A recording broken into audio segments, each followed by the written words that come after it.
Khesari fans के लिए भैया आ गई है बहुत बड़ी और बहुत ही बवाल और बहुत ही भैया तगड़ा अपडेट को लेकर एक बार फिर मैं हाजिर हो गया हूं। आप सभी का भैया स्वागत करता हूं भोजपुरी एंटरटेनमेंट के यूट्यूब चैनल पर। तो भैया जैसा कि आप सभी लोग स्क्रीन पर देख पा रहे होंगे भैया अभी अभी ग्लोबल म्यूजिक जंक्शन से बहुत ही शानदार बहुत ही लाजवाब भैया सैड सॉन्ग के भैया पोस्टर को रिलीज़ किया गया है। जैसा कि आप सभी लोग स्क्रीन पर देख पा रहे होंगे भैया बहुत दिनों से खेसारी लाल यादव जी के भैया फैंस को इंतज़ार था एक बहुत ही बेहतरीन बहुत ही लाजवाब गाने का। तो भैया आपका इंतज़ार की घड़ी हो गई है समाप्त, क्योंकि भैया ग्लोबल म्यूजिक जंक्शन पे बहुत ही तगड़ा बहुत ही लाजवाब भैया सैड सॉन्ग को बहुत जल्द किया जाने वाला है रिलीज़।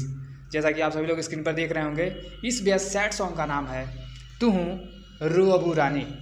बात कीजिए भैया शानदार और लाजवाब भैया गाने की, तो ये गाना भैया बहुत ही लाजवाब बहुत ही तगड़ा होने वाला है। मुझे भैया जहाँ तक उम्मीद है ये सॉन्ग एक सोलो सॉन्ग होने वाला है ट्रेंडिंग स्टार अपने हिट मशीन खेसारी लाल यादव जी का।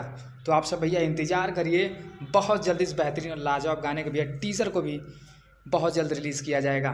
तो अभी तो भैया ये बेहतरीन और लाजवाब भैया पोस्टर ही देख के दिल खुश हो जा रहा है, क्योंकि पोस्टर को बहुत ही शानदार बहुत ही लाजवाब बनाया गया ग्लोबल म्यूजिक जंक्शन के द्वारा। भैया फिर मिलेंगे ऐसे ही बॉल और धमाकेदार अपडेट को लेकर, तब तक जय हिंद जय भोजपुरी।